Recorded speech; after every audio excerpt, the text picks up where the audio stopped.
compartilhamos agora uma notícia, antes de falarmos aí sobre os seus desafios nessa equipe de transição, falar um pouquinho sobre esse desabastecimento de água na região do semiárido nordestino. Carlos Madeira informando que após a eleição, 1,6 milhão, quer dizer, mais de 1,5 milhão de pessoas estão desabastecidas com esses carros-pipas que acabavam fornecendo água potável para moradores do interior do Nordeste. É claro que agora, após a eleição, isso mudou e, é claro, causa um prejuízo também para essa população. Mais uma vez, bom dia.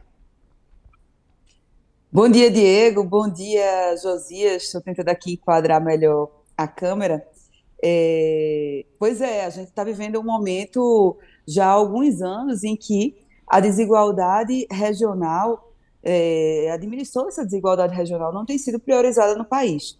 Então, é um grande desafio do presidente Lula, nesse próximo governo, retomar esse processo de diminuição das desigualdades, que, na verdade, nós vivemos todos esses séculos nos abastecendo das migalhas que caíam da mesa do Sul e do Sudeste. E a gente viu durante o período dos governos do presidente Lula e principalmente o primeiro governo da presidenta Dilma, essa lógica se inverter. E essa questão do carro-pipa, já desde o governo Michel Temer, que a gente tem visto sucessivamente o corte de verbas. E isso tem um impacto impressionante lá no Nordeste, de uma maneira geral. A gente vive numa região de semiárido, em processo de desertificação, que tem uma degradação ambiental também importante, o que aos poucos vai dificultando ainda mais o uso da terra, e as pessoas simplesmente não têm água. A gente tem que construir as cisternas. Quando a gente fala em 1 milhão de cisternas, muita gente do sul, sudeste não entende, mas é uma questão de sobrevivência para o povo nordestino. Ter carro-pipa enquanto medida paliativa, porque a gente tem que ter a longo prazo projetos de não somente a transposição do São Francisco, mas fazer essa água da transposição chegar até a torneira das pessoas, chegar até projetos importantes de irrigação para a produção agropecuária no Nordeste. Então, são grandes desafios que a gente vai ter de correr atrás de um tempo que foi perdido, e não somente foi perdido, foi retrocedido nos últimos anos.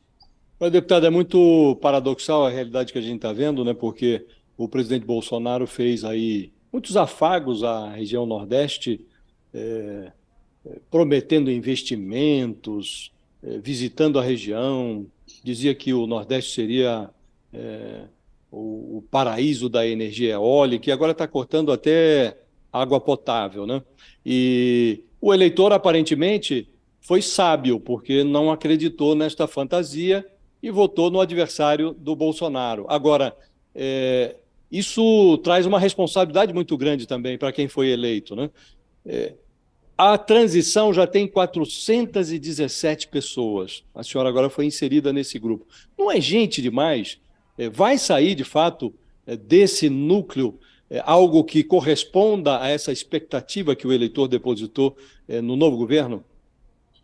Bem, eu fui inserida ontem na transição, ainda estou tomando pé do que está acontecendo, né, das discussões que estão acontecendo no grupo, mas são diversas áreas, se você observar, são mais de 30 áreas, então quando se divide esse número de participantes, não fica tanto assim discutindo cada tema. A gente tem visto que, além de políticos, tem os técnicos, os especialistas, enfim. Mas essa questão, essa opção da gestão atual, né, do grupo de transição, de acrescentar mais ou menos participantes, eu acho que é um detalhe diante de tanto que a gente tem a fazer pelo Brasil, e principalmente em relação ao desenvolvimento regional. Eu sempre disse que não apoiava o presidente Lula por acaso, não era simplesmente pela relação histórica que teve com meu avô Miguel Arraes, ou por ser de esquerda, mas pelo projeto de país que ele tinha, que ele tem, e que é relativo diretamente à diminuição das desigualdades. O Brasil é um país com grande potencial, com muitas riquezas, mas que tem que ser melhor distribuída. Então, acredito que a nossa maior dedicação tem que ser a isso. O Nordeste, de fato, reconheceu e reconhece no presidente Lula o melhor caminho para a gente alcançar esse objetivo. Agora a gente precisa correr atrás não somente dos séculos em que o Nordeste ficou abandonado, mas de todo esse desmonte que foi feito. Bolsonaro fez esses afagos ao Nordeste, mas afago não adianta para quem tem sede, não adianta para quem voltou a ter fome. Afago, o povo nordestino sabe muito bem a realidade que vive e o quanto mudou depois que o governo Bolsonaro começou. Quais são as prioridades, deputada, em relação ao desenvolvimento regional, essa área que a senhora ocupa no grupo de transição, não é? Qual vai ser seu foco? A senhora está entrando agora, né? Mas quais são as suas prioridades? Existem algumas prioridades, Diego, em relação, por exemplo, à ferrovia transnordestina. É algo de extrema importância para o Nordeste. A gente viu Bolsonaro, por exemplo, dizer que não importava o ramal de Pernambuco, que ligaria a cidade de Salgueiro, que é uma cidade importante em termos logísticos, fica no meio do estado, a o Porto de Suape. Então, nós, da bancada de Pernambuco, por exemplo, tivemos que fazer uma negociação com a empresa privada chamada Bemisa, em troca da exploração de uma ilha que fica no Porto de Suape e que é rica em minérios.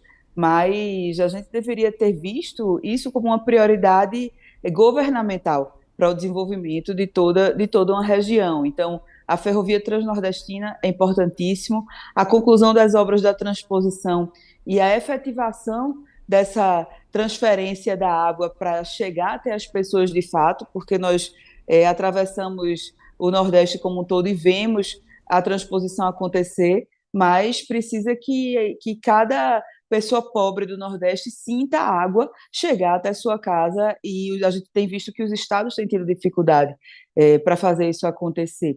E, além disso, questões emergenciais, né, de combate à fome.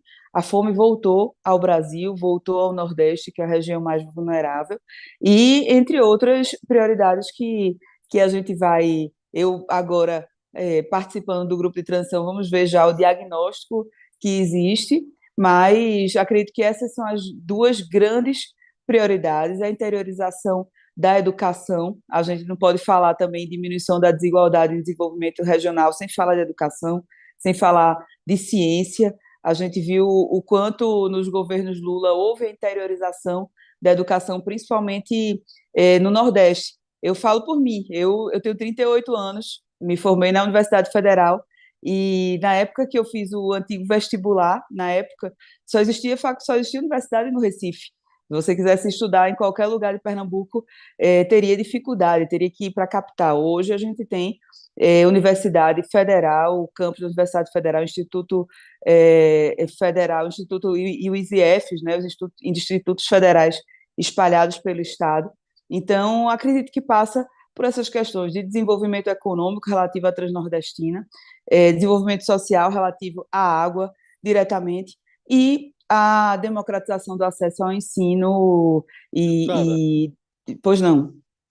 eu queria lhe fazer uma pergunta de natureza política. Formou-se em torno do Lula uma frente suprapartidária, um movimento, pessoas que enxergaram a necessidade de defender a democracia. Mesmo quem não gostava do PT, se associou à candidatura do Lula nesse sentido. E esse escritório de transição, ele incorporou muita gente com essa filosofia, né?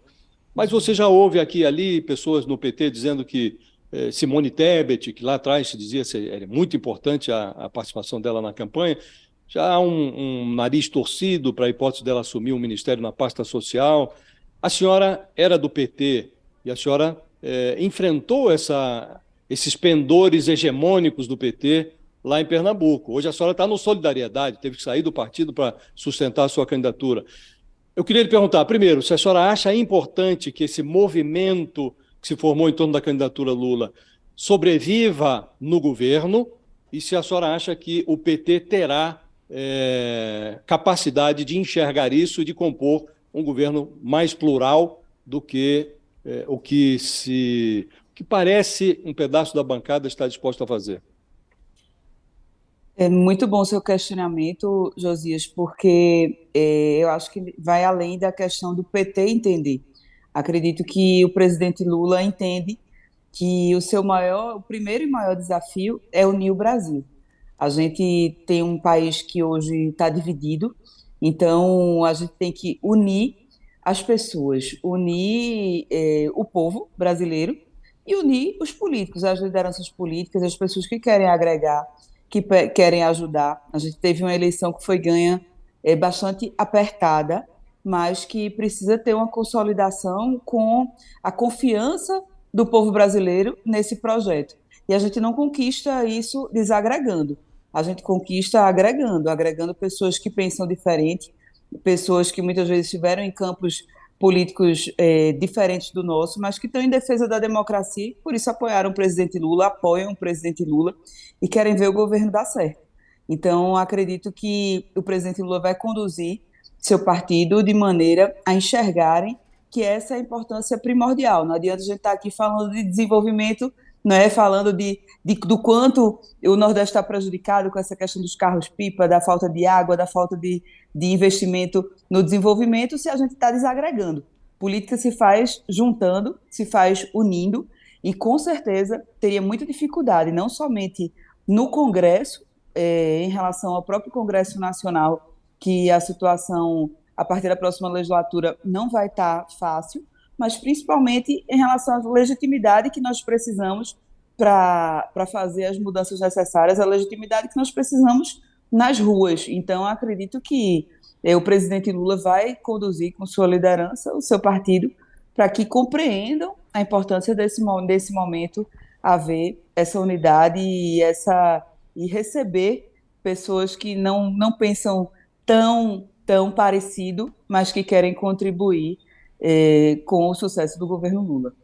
Pois é, e deputada, sobre esse relatório do PL que foi apresentado ontem, não é? Questionando parte do resultado da eleição e colocando o Bolsonaro como vencedor, né? Qual que é a avaliação da senhora? Quais a senhora acha que podem ser os desdobramentos desse novo fato?